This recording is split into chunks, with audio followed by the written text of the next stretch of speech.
억눌리고 가려진 소수자들이 하나님에 대해서 말씀을 나누고자 합니다. 요즘에 소수자의 인권 보호가 세간의 화두가 되어서 많은 사람들이 소수자의 인권을 억누르지 말라고 얘기하고 있습니다. 그런데 그러면서도 하나님을 경외하는 모습이 드러나지 않는 것이 이상합니다. 왜냐하면 원래 소수자의 인권은 하나님께서 보호하시는 것입니다. 하나님께서는 한 사람 아브라함을 낯선 가나안 땅으로 부르셔서 그로 큰 민족을 이루고 그 가운데 어렵게 살아갈 때 그를 지키시고 보호하셨습니다. 블레셋 사람들이 억압에서도 아브라함을 보호하시고 애굽에 내려가셔서 그 강한 대제국 안에서도 아브라함을 보호하시고 소수자의 하나님이신 것입니다. 또한 민족적으로 보아도 애굽의 대제국 밑에서 아브라함의 자손들이 노예로 살아갈 때 하나님께서는 강하고 힘있는 애굽 편을 들지 아니하시고 그 가운데 소수자고 억눌린 이스라엘 백성들의 편을 들으셔서 그들을 애굽에서 이끌어내시고 젖과 꿀이 흐른 땅으로 인도하여 내신 것입니다. 그러므로 하나님께서는 억눌리고 가려진 소수자를 옛날에도 그렇고 오늘날에도 돌보아 주십니다. 우리가 성경에 보면 하나님께서 그 모든 가려지고 억눌린 사람들을 돌보시는 하나님의 역사를 깨달을 수가 있습니다. 첫째로 하나님께서는 가려진 사람들에게 은혜를 베풀어 주십니다. 우리가 아브라함의 하나님, 이삭의 하나님, 야곱의 하나님을 얘기할 때 하나님께서는 아브라함과 이삭과 야곱만을 사랑하신다고 생각하시는데 아브라함과 이삭과 야곱에 의해서 가려지고 억눌린 사람들도 하나님께서 돌보신 것이 성경에 나타나 있습니다. 하나님께서는 아브라함과 사라를 통하여 이삭을 낳게 하셨지만 하나님께서는 사라에게 있어 쫓겨난 하갈을 돌보시고 하갈을 통하여 태어난 이스마엘을 큰 민족으로 세우신다고 약속하시고 그를 복을 주셨습니다. 하나님은 가려진 자의 하나님이신 것입니다. 창세기 16장 10절 이하에 보면 야훼의 사자가 또 그에게 이르되 내가 내 씨를 크게 번성하여, 이것은 지금 하갈에게 하시는 말씀입니다. 그 수가 많아 셀 수 없게 하리라. 야훼의 사자가 또 그에게 이르되 내가 임신하였은즉 아들을 낳으리니 그 이름을 이스마엘이라 하라. 이는 야훼께서 내 고통을 들으셨음이니라.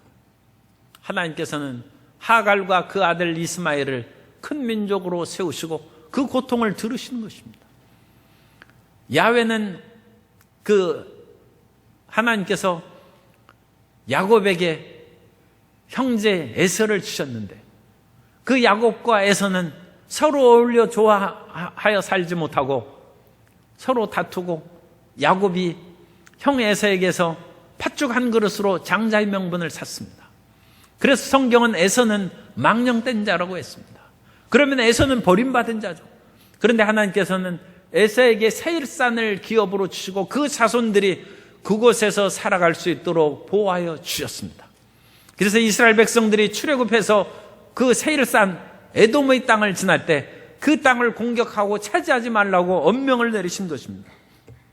신명기 2장 4절 이하에 보면 너는 또 백성에게 명령하여 이르기를 너희는 세일에 거주하는 너희 동족 에서의 자손이 사는 지역으로 지날진대 그들이 너희를 두려워하리니 너희는 스스로 깊이 삼가고 그들과 다투지 말라. 그들의 땅은 한 발자국도 너희에게 주지 아니하리니 이는 내가 세일산을 에서에게 기업으로 주었음이니라. 하나님께서는 에서가 비록 망령된 행동을 하였을지라도 그 자손에게 살 길을 열어주시고 세일산 그 일대를 에돔 땅으로 기업으로 세워주셔서 이스라엘이 빼앗지 못하도록 말씀하신 것입니다. 우리는 회당장 야이로와 12해 동안 혈루증을 앓던 여인의 이야기를 보면서 회당장 야이로는 강하고 담대한 사람입니다. 그 사람은 회당장이라는 직책도 있고 또 사람들에게 많은 선하고 존경받을 일을 행했기 때문에 하나님 앞에 나올 때도 거리낌이 없어요. 그래서 야이로의 딸이 죽을 병에 걸려서 지금 신음하고 있을 때 그 야이로가 예수님 앞에 뛰어왔습니다. 그리고 예수님의 앞에 무릎을 꿇고 기도합니다. 주님, 제 집에 오셔서 내 딸을 고쳐주십시오. 얼마나 담대하고 자신 있는지 모릅니다. 예수님께서 그 야이로에 대해서 알고 계심으로 선뜻 그 간청을 수락하시고 야이로의 딸을 고치러 그 길을 걸어가십니다. 그런데 야이로의 그런 신앙의 큰 나무에 가려져서 그늘로 있는 한 여인이 있어요. 12해 동안 혈루증으로 앓는 여인입니다. 그 여인은 야이로가 기도를 받은 후에 재빨리 그 다음에 가서 예수님, 저도 12해 동안 죽을 병에 걸려서 이와 같이 고생을 하니 저를 고쳐주십시오. 그렇게 얘기하지 못했습니다. 그 여인은 눌린 사람입니다. 12해 동안 혈루증으로 앓아서 고생하며 많은 재산을 다 상실했어요. 이제는 재산도 없고 아마 가족하고도 떨어져 살아왔을지 모릅니다. 그리고 병은 더 심해졌습니다. 고통이 이루 말할 수 없습니다. 마가복음 5장 26절에 보면 많은 여의사에게 많은 괴로움을 받았고 가진 것도 다 허비하였으되 아무 효험이 없고 도리어 더 중하해졌던 차에 가족들과 헤어졌을 것임을 짐작할 수 있는 것은 혈루증을 앓는 여인은 부정한 여인으로 함께 어울려 살기가 어렵기 때문입니다. 레위기 15장 19절 이하에 보면 어떤 여인이 유출을 하되 그의 몸에 그 유출이 피이면 이래 동안 불결하니 그를 만지는 자마다 저녁까지 부정할 것이요 그가 불결할 동안에는 그가 누웠던 자리도 다 부정하며 그가 앉았던 자리도 다 부정한즉. 이스라엘은 정결한 민족입니다. 그런데 가족 가운데 그런 사람이 있으면 정말로 정결하게 살기가 어렵죠. 가족들 가운데도 아마 소외되고 따로 떨어져 살았을지 모릅니다. 그러므로 그 병이 12년이 계속됐어요. 얼마나 관계가 멀어졌겠습니까? 더군다나 그 병이 중하해졌으므로 마음이 얼마나 상처를 받고 낙심이 되겠습니까? 그런데 참 놀라운 것은 이 12해 동안 혈루증을 앓던 여인이 믿음이 안 없어졌어요. 그래도 하나님께서 나를 반드시 언젠가는 고쳐주실 것이다. 그 꿈과 소망을 버리지 않았어요. 그러다가 예수님의 소식을 들었습니다. 그 여인이 귀가 번쩍 뜨였어요. 예수님 앞에 담대히 앞에 나와서 야이로처럼 구할 자신은 없었습니다만 예수님의 뒤에 가서 그 옷자락에 손만 대도 하나님이 나를 불쌍히 여겨주실 것이다. 마가복음 5장 27절 이하에 보면 예수의 소문을 듣고 무리 가운데 끼어 뒤로 와서 그의 옷에 손을 대니 이는 내가 그의 옷에만 손을 대어도 구원을 받으리라 생각함일러라. 그래가지고 손을 대자 정말로 예수님의 치료의 능력이 마사 그 여인이 깨끗이 치료가 되었습니다. 예수님께서 그 일을 아시고 능력이 나타나는 것을 예수님이 아시고 하나님의 능력으로 그 모든 것을 깨뜨려 아시겠습니다만 예수님께서는 육신을 쓰시고 우리와 똑같은 인간으로 오셨기 때문에 예수님께서는 직접 눈으로 그 여인을 보기를 원하셨어요. 그래서 자리에서 멈추셔서 누가 내 몸에 손을 대었느냐? 그 여인을 데려오라는 거예요. 사람들이 애워싸서 밀고 예수님의 몸에 손을 대는데 한두 사람이 손을 대었겠습니까? 제자들이 주여 우리가 예수님을 옹해하는데 누가 손을 댔다고 그것을 찾으십니까? 그래서 예수님께서 아니라고 하신 것입니다. 사람들은 그냥 믿음이 없이 예수님께 손을 대어서 치료를 받지 못했어요. 그런데 한 사람이 믿음으로 손을 대었은즉 치료의 능력이 나와서 그 즉시에 그 여인이 고침받았다는 것입니다. 그 사람을 불러오라는 것입니다. 사람들이 찾고 여기저기 두리번거리자 그 여인이 더 이상 숨길 수가 없어서 예수님 앞에 나와서 자초지종을 고백합니다. 그러자 예수님께서 그 고통 가운데 있던 여인을 향하여 미소를 지으시면서 아마 예수님이 기뻐하신 것 같습니다. 그러면서 마가복음 5장 34절에 예수께서 이르시되 딸아 내 믿음이 너를 구원하였으니 평안히 가라. 내 병에서 놓여 건강할지어다. 야이로라는 담대하고 사회적인 지위가 있는 그 산에 가려서 사람들에게 따돌림 받고 오랜 병으로 말미암아 의기소침했던 그 가려진 여인을 주님께서는 만나시고 더 큰 마음의 평안함을 주시고 치료의 은혜를 완벽하게 내려주신 것입니다. 하나님께서는 가려진 사람을 돌보시고 은혜를 내려주시는 하나님이십니다. 뿐만 아니라 하나님께서는 멀리 서서 하나님 앞에 가까이 나아올 수 있는 자신감도 상실해버린 사람들에게 기도를 들으시고 은혜를 베풀어 주십니다. 두 번째로 예수님께서는 멀리 서서 부르짖는 사람들의 기도를 들으시고 그 멀리 서서 부르짖는 사람들을 응답하셨습니다. 구약시대의 그런 상황을 보면 하나님 앞에 가까이 나와서 예배를 드릴 수 있는 등급이 있습니다. 그래서 하나님 전에 가까이 있는 사람이 있고 중간 단계에 있고 멀리 앉아 있는 사람이 있어요. 오늘 성도님들이 멀리 앉으셨는데 구약적인 것으로는 참 별로 바람직하지 못한 것입니다. 모세가 어느 날 광야에서 양을 치고 있는데 떨기나무에 불이 붙어가지고 그 불길이 꺼지지를 않는 것입니다. 이 광야는 오늘날에도 한 50도까지 올라가고 그렇습니다. 그러면 자연 발화가 되어서 이런 그 건불이라든지 그런 짚이 있으면 그것이 불타버리는 것이죠.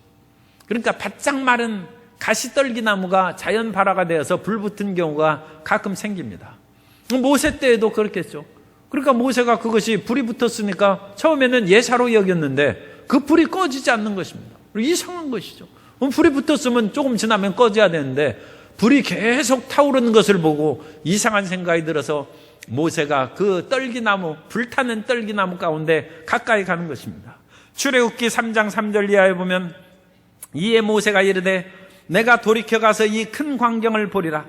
떨기나무가 어찌하여 타지 아니하는고 하니 그때 야훼께서 그가 보려고 돌이켜 오는 것을 보신지라. 하나님이 떨기나무 가운데서 그를 불러 이르시되 모세야 모세야 하시매 그가 이르되 내가 여기 있나이다. 하나님이 이르시되 이리로 가까이 오지 말라. 내가 선 곳은 거룩한 땅이니 내 발에서 신을 벗어라. 하나님 앞에 가까이 오지 못합니다. 더 이상 가까이 오지 말라는 것입니다. 성전은 하나님의 임재하는 곳입니다. 그런데 하나님의 임재의 최고 그 자리는 지성소입니다. 지극히 거룩한 곳이죠. 그 지성소는 하나님의 임재의 상징이기 때문에 대제사장만 한 사람만 들어갈 수 있어요. 그리고 그 대제사장도 1년에 한 차례 짐승의 속죄의 피를 가지고서나 그 지성소에 들어가지 속죄의 피가 없이는 대제사장도 두렵고 떨려서 못 들어가는 곳입니다. 지성소는 대제사장만 들어가죠. 지성소 앞에가 성소인데 그 성소는 제사장들만 들어갑니다. 향단을 섬기는 제사장, 진설병 상을 섬기는 제사장, 또는 금초대에 불을 붙이는 그런 제사장들만 들어가지 일반 이스라엘 사람들도 못 들어갔습니다. 그러므로 지성소를 금자리라고 하면 성소는 은자리죠. 나머지 동자리는 성전의 뜰입니다. 거기엔 물두멍이 있고 번제단이 있는데 거기엔 레위인들이 물 길어다가 거기 하고 번제단에 쓸 나무를 골라서 거기에서 갖다 놓으면 제사장들이 그것을 번제 거기에서 올려서 짐승을 태워서 하나님께 바칩니다. 그리고 레위인까지는 성전 뜰에 갈 수 있어요. 그런데 이스라엘 사람도 못 가요. 성전 뜰이 있는 그 바깥에 성전의 그런 번제단과 물두멍이 있는 뜰하고 연결된 앞에 조그만 마당이 있는데 그 마당을 이스라엘의 뜰이라고 합니다. 그 이스라엘 뜰은 이스라엘 남자들만 들어갈 수 있어요. 그리고 이스라엘 뜰 거기에 문이 있고 그 문 밖으로 나가면 여인의 뜰이 있습니다. 그 여인의 뜰은 이스라엘의 여자들이 이제 들어갑니다. 그 여인의 뜰에는 연복궤가 있어서 과부가 두 랩돈을 넣을 때 예수님께서 그것을 보고 칭찬하시는 그것이 여인의 뜰입니다. 이스라엘 사람이라 할지라도 여인들은 여인의 뜰에까지만 들어가고 그 안으로 들어가면 이스라엘 남자들이 들어가고 그리고 그 안쪽의 성전의 그런 번제단이 있는 곳에는 레위인이 들어가고 그 안에 성소 안에는 진설병상이 있고 향단과 금초대가 있는 곳에는 제사장만 들어가고 그 안에 지성소에는 대제사장만 들어가고 하나님을 섬길 때도 등급이 그렇게 구약에 있었어요. 그런데 신약에서는 주님께서 그것을 철폐시켰어요. 누구든지 예수 그리스도의 보혈을 의지하고 십자가의 대속 은혜를 믿으면 하나님 앞에 가장 가까이 나아갈 수 있는 길이 열린 것입니다. 예수 그리스도의 그런 몸을 통과해서 하나님께 나오는 새롭고 살 길이 우리에게 열린 것입니다. 그래서 예수님의 시대에는 이제 사람들이 다 하나님의 본체이신 예수님이 육신을 가지고 오셨을 때 그 앞에 나왔어요. 나병 환자는 일반 사람들에게도 가까이 나아가지 못하는 그런 혐오의 대상이었습니다. 그러나 하나님께서는 그 나병 환자도 예수님 앞에 나아가서 엎드리게 하셨습니다. 한 명의 그 병자가 예수님 앞에서 주여 원하시면 나를 깨끗하게 하실 수 있습니다. 그때 예수님께서 그 나병 환자의 몸에 손을 대시며 내가 원하노니 깨끗함을 받으라. 주님께 가까이 지척지간에 이른 것입니다. 죄인이 어찌 하나님 앞에 나아갑니까? 대제사장이라 할지라도 속죄의 피를 가지고 지성소에 들어갔는데 이제는 지성소의 그 자리에 계신 그 예수님 앞에 죄 있는 여자가 나와서 눈물을 흘리고 머리털로 발을 닦는 그 일이 성경에 기록되어 있습니다. 누가복음 7장 37절 이하에 보면 그 동네에 죄를 지은 한 여자가 있어 예수께서 바리새인의 집에 앉아 계심을 알고 향유 담은 옥합을 가지고 와서 예수의 뒤로 그 발 곁에 서서 울며 눈물로 그 발을 적시고 자기 머리털로 닦고 그 발에 입 맞추고 향유를 부으니 죄 있는 사람이 예수님 앞에 나온 것입니다. 그래서 이제는 멀리 있던 우리가 예수님 앞에 가까이 나아갈 수 있는 복을 얻게 된 것입니다.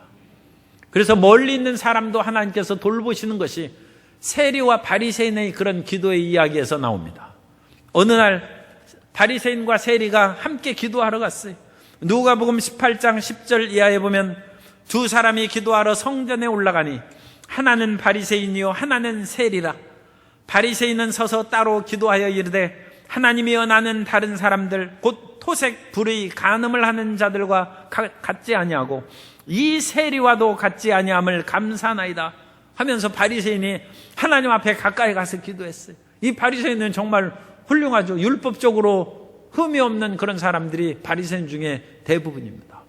그리고 이 사람들은 뭐 불의하고 토색하고 간음하는 죄도 범하지 아니하고 금식도 일주일에 2번씩 하고 열심으로 하나님 앞에 11조도 드리고 훌륭한 그런 사람입니다. 그런데 마침 옆에 보니까 죄인인 세리가 있는 거예요. 그래서 난 이 세리와도 같지 아니함을 감사합니다. 그리고 기도를 열심히 하고 있어요. 그 말을 들으니까 간이 오그라든 사람이 있어요. 세리입니다. 그러지 않아도 큰맘 먹고 하나님 성전에 가서 기도하려고 했는데 바리새인이 거기 있어서 주눅이 드는 거예요. 바리새인은 종교적인 큰 산입니다. 믿음의 큰 산과 같아서 정말로 하나님께서 사랑하시고 가까이 하는 사람처럼 세리는 생각이 되는데 그 사람이 큰 소리로 기도하고 이 세리와도 같지 않은 감사합니다. 그렇게 얘기하는데 세리가 성전에 가까이 나아갈 수 있겠습니까?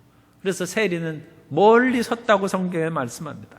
누가복음 18장 13절에 보면 세리는 멀리 서서 감히 눈을 들어 하늘을 쳐다보지도 못하고 다만 가슴을 치며 이르되 하나님이여 불쌍히 여기소서 나는 죄인이로소이다 하였느니라. 그래서 이 세리는 멀리 앉았어요. 하늘을 우러러 십자가를 바라보지도 못해 가슴을 치면서 나는 죄인으로소이다. 그런데 예수님께서 말씀하십니다. 누가복음 18장 14절에 내가 너희에게 이르노니 이에 저 바리새인이 아니고 이 사람이 의롭다 하심을 받고 그의 집으로 내려갔느니라. 무릇 자기를 높이는 자는 낮아지고 자기를 낮추는 자는 높아지리라 하시니라. 하나님께서 바리새인을 의롭다 하신 것이 아니라 이 사람이, 이 세리를 말한 세리가 의롭다 하심을 받고 하나님의 은혜를 받고 집으로 돌아갔다는 것입니다. 하나님은 불의하고 추악하여 멀리 서 있었다 할지라도 하나님 앞에 나를 불쌍히 여기소서, 나를 긍휼히 여기소서. 우리 하나님만을 앙망하면 주님께서 우리를 긍휼히 여기사 우리에게 은혜를 내려주시고 의롭다 하시고 그리스도의 보혈로 씻으시고 하나님의 응답으로 채워주시는 것입니다. 하나님께서는 이와 같이 가려지고 멀리 서 있는 사람들에게도 은혜를 내려주십니다. 그 멀리 서고 가려진 사람들을 통하여 또한 하나님께서는 위대한 일을 행하기도 하시는데, 세 번째로 가려지고 숨은 사람들의 위대한 믿음의 행동에 대해서 우리가 말씀을 나눕니다. 가려지고 숨겨진 사람을 통해서 하나님께서 무슨 일을 하겠습니까? 그런데 그 사람을 통하여 하나님은 참으로 기가 막히고 엄청난 일을 행하십니다. 엘리야 시대 때 국가적으로 타락해서, 그 당시 아합 왕인데, 아합 왕이 이세벨 왕비와 결혼한 후에, 이세벨은 원래 엣바알의 딸입니다. 그래서 이 페니키아, 베니게 여인입니다. 그래서 거기에서는 바알을 믿는 신앙을 가져왔어요. 국가적으로는 베니게가 그 당시 지중해 세계를 무역을 동점했기 때문에 굉장히 부강한 나라입니다. 그런데 하나님을 믿는 신앙이 없어요. 그래서 이세벨이 아합의 이스라엘 집으로 시집온 후에, 왕비가 된 후에 바알 신을 장려하고 하나님을 믿는 사람을 핍박하기 시작했어요. 수많은 사람들이 이제 하나님의 신앙에서 떠나서 바알을 섬기고, 하나님을 그래도 믿겠다는 사람은 죽이고 핍박하고, 이제 엘리야만 남았어요. 오늘 말씀을 보면 엘리야가 하는 것이, 주여, 이스라엘 자손들이 주의 언약을 버리고 주의 제단을 헐며 칼로 주의 선지자를 죽였음이오며 오직 나만 남았거늘, 그렇게 말하고 있습니다. 핍박의 시대가 다가와서 엘리야가 믿음의 행보를 했는데도 불구하고 많은 사람들이 하나님을 떠나고, 엘리야가 보기에는 자기만 남은 그와 같은 험악한 상황이 됐어요. 엘리야가 이와 같이 하나님을 믿지 않는 백성들에게 하나님 징계를 내리사 깨닫게 해주시기를 원합니다 하자 3년 6개월 동안 비가 내리지 않았어요. 그리고 3년 6개월이 끝날 즈음에 엘리야가 목숨을 죽을 각오를 하고 호련히 아합 왕에 나타나가지고 바알과 아세라 선지자를 불러 모아서 하나님이 하나님이신지, 야훼 하나님이 하나님이신지, 바알이 하나님인지 우리 한번 내기를 해봅시다. 그래서 바알과 아세라 선지자 850명을, 바알 선지자 450명, 아세라 선지자 400명을 갈멜산에 모으고, 엘리야는 이제 혼자죠. 거기에서 하늘에서 불이 내리는 기도의 응답, 그 결투를 하는 것입니다. 바알과 아세라 선지자들이 아무리 부르짖어 기도했는데도 하늘에서 불이 내리지 않아요. 그러자 엘리야가 제단을 쌓고, 허물어진 제단을 쌓고, 거기에서 제물을 놓고 물을 붓고 하나님 앞에 부르짖어 기도하며 하늘에서 불이 내려서 넘쳐흐른 또랑의 그 물까지 다 핥아버리고 불로써 응답하셨습니다. 그러자 엘리야가 하나님이 하나님이신즉 바알의 선지자, 아세라의 거짓 선지자를 이리로 불러오라 해서 그들을 붙잡아서 기손 시냇가에 가서 다 그들을 처단했어요. 그런데 바알과 아세라 선지자 850명만 처단했지, 여전히 바알을 믿는 백성들이 있고, 왕궁에서는 이세벨을 중심으로 해서 바알의 그런 제사장들이나 믿는 사람들이 여전히 남아있는 것입니다.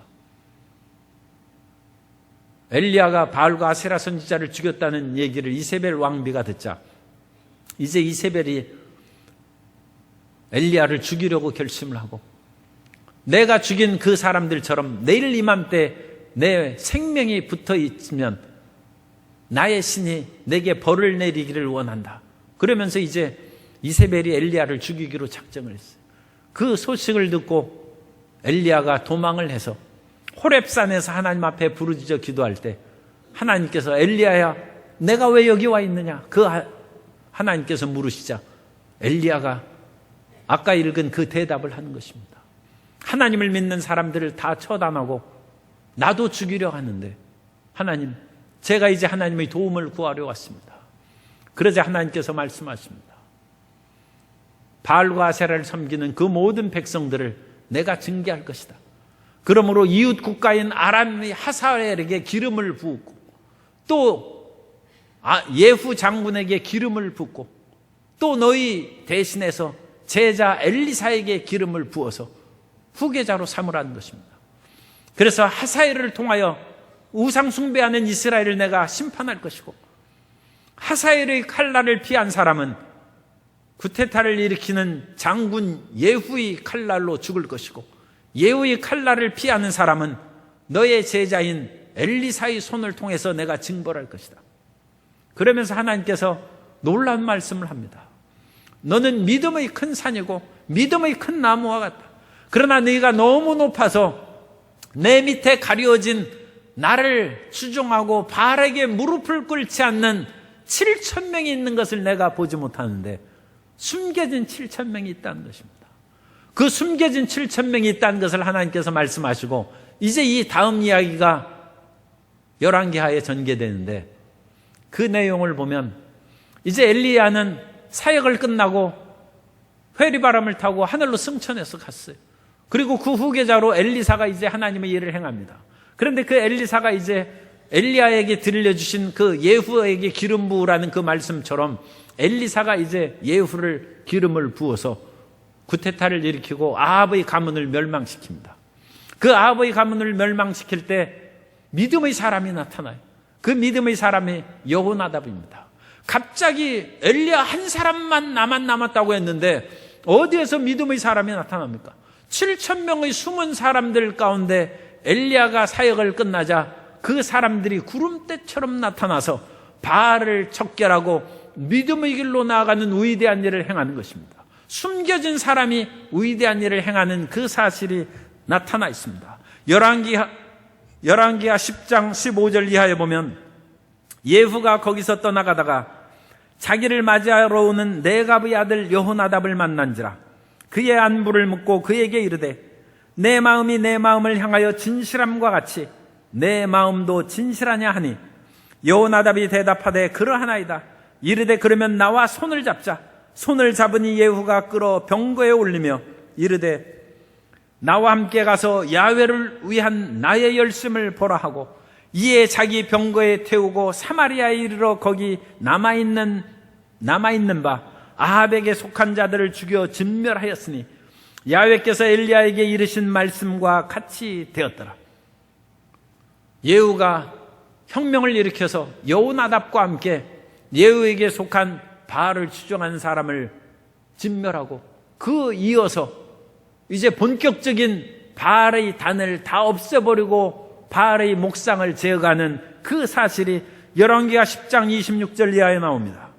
바알의 신당에 있는 성으로 가서 바알의 신당에서 목상들을 가져다가 불사르고 바알의 목상을 헐며 바알의 신당을 헐어서 변소를 만들었더니 오늘까지 이르니라. 그러면 바알의 신당을 허물어버리고 바알의 목상을 허물어버리는 사람이 누구겠어요? 원래 우상을 섬기는 사람은 예수님을 믿은 후에도 우상을 없애버리기를 꺼려합니다. 그래서 주의종을 모셔다가 예배드리고 그 우상을 불태워버리죠. 일본에 제가 선교사로 있을 때 거기 성도님이, 일본 분이 자기 집에 우상이 있어요. 그런데 예수님을 믿는 지 오랫동안 됐는데도 그것을 무서워서 없애버리지를 못해. 그러다가 이제 마음에 결단을 내리고 저보고 와서 그걸 갖다가 태워버리라고 합니다. 그게 500만 원짜리래. 한 5천만 원 되는 거예요. 나무로 짠 아주 멋있다 하면 참 이상하고 어쨌든 비싼 것이죠. 비싸게 그냥. 그래가지고 그걸 갖다가 휘발유 꺼안고 태워버렸어요. 사람은 우상에서 돌이켜도 우상의 그것을 없애기를 두려워합니다.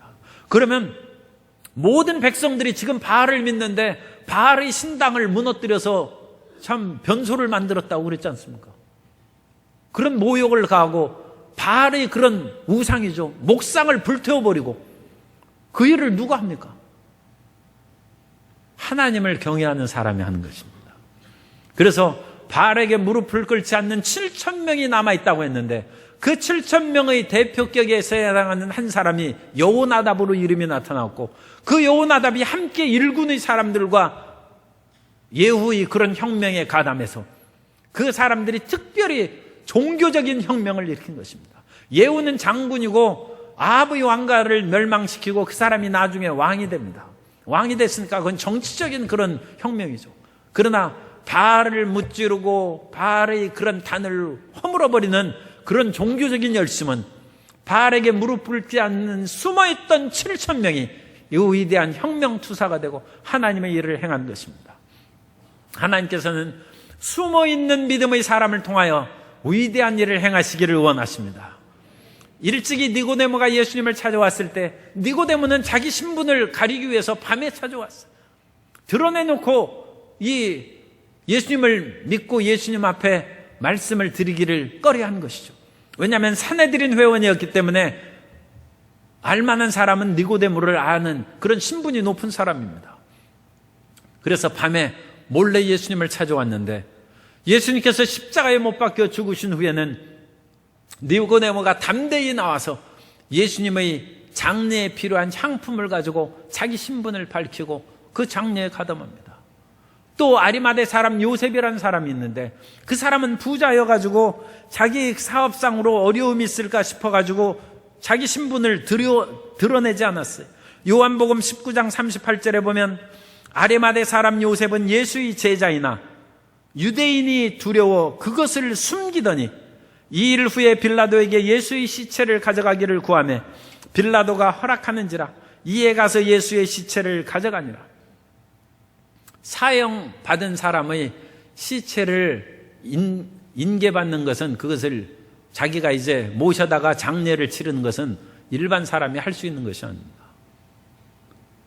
그러므로 이 아리마대 사람 요셉이 총독 앞에 가서 예수님의 시신을 자기에게 달라고 얘기한 것은 이 아리마대 사람이 상당히 지체가 높고 물질적으로도 부자라고 그랬죠. 그런 사람들이 인정하는 지위에 있는 사람이라는 것을 알 수 있습니다. 그런데 이 사람이 자기 사업상으로 예수님이 살아계실 때는 활동을 많이 못했어요. 그러나 예수님이 십자가에 못 박혀 죽으신 그 사건이 있은 후에는 이제 내가 예수님을 위하여 일할 때가 왔다 싶어서 빌라도 앞에 가서 예수님을 시신을 달라고 해서 부자의 자기 묘실에 예수님을 장사지는 것입니다. 숨어있던 사람이 일할 때가 있습니다. 그러므로 지금 여러 가지 사업에 바쁘고 국가의 일에 바쁘고 사업의 많은 일에 바쁘신 분들도 예수님을 철저히 믿으시기 바랍니다. 그럼 예수님의 때에 일할 때를 하나님께서 주셔요. 그때 순종하면 되네. 그때 순종. 좀 말하기가 그렇습니다만 지금 덜 바쁜 분은 지금 열심히 일하시고 충성을 다하시고 저 사람은 돈도 많은데 왜 일을 하느냐 하나님께서 쓰실 때가 있어요. 그 사람은 바위 동굴 무덤은 그건 굉장히 비싼 것입니다. 그거 무덤 파놓고 자기가 거기에 들어가려고 그랬는데 하나님은 너 들어가지 말고 예수님 모시라고 부자와 함께 묘실이 됐다고 성경에 있는 것처럼 주님께 쓰임받는 것입니다. 그래서 우리는 언제 어느 때라도 하나님께 쓰임받을 수 있도록 믿음을 갖고 준비하시기 바랍니다. 지금 여건이 되고 모든 것이 됐는데 하나님 앞에 봉사하지 않으고 섬기지 않으면 그건 잘못한 것이죠. 그런데 지금 맡은 직책이나 사업의 일로 인해서 눈코 뜰 수 어두우니까 성전에서 봉사하고 교회에 봉사하고 하는 일이 그래도 예배는 잘 드려야죠. 그러나 그런 여러 가지 봉사한 일을 조금 많이 하지 못할 수가 있습니다. 그러나 하나님께서는 숨겨진 사람을 통하여 일시킬 때가 있으므로 우리 모든 사람들은 각 사람에 대해서 이해하는 마음으로 받아들여야 되고 서로 사랑과 화목함으로 교회의 여러 가지 지체의 일들을 완전히 수행해야 될 줄로 믿습니다.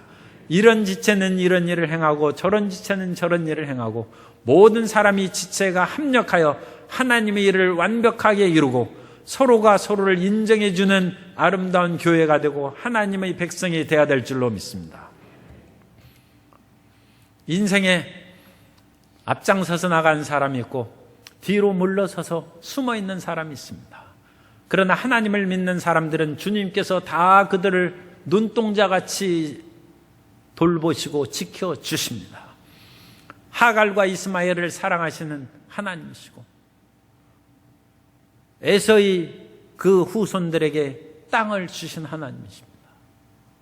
야이로의 그 같은 담대한 예수님 앞에 나아간 모습도 주님께서 받으시지만 뒷전에서 예수님의 옷자락에 손을 잡는, 옷자락에 손을 대는 혈루증 여인의 병도 그 자리에서 치료하시는 예수님이십니다. 우리 삶이 앞설 때가 있고 뒤로 처지고 숨어있을 때가 있습니다. 그러나 숨어있던 세리의 기도를 주님께서 의롭다 인정하신 것처럼 우리는 전지전능하셔서 언제 어디에서도 우리를 살피신 하나님을 믿어야 합니다.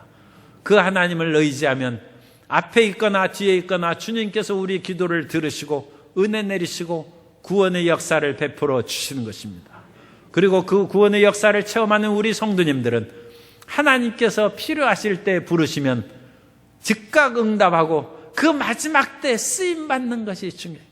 니고데모가 막판에 쓰임받고 아리마대 사람 요셉이 막판에 쓰임받고 하나님 앞에 쓰임받음으로 칭찬받는 하나님의 자녀들이 되시기를 예수님 이름으로 축원합니다. 그 전지전능하시고 무소부재하신 하나님께서 우리를 필요한 때 이끌어 주시고 성령으로 감동하십니다. 믿음으로 그것을 받아들여서 순종하면 우리는 하나님께 자신 있고 담대하고 칭찬받는 자녀로 드러나게 되는 것입니다.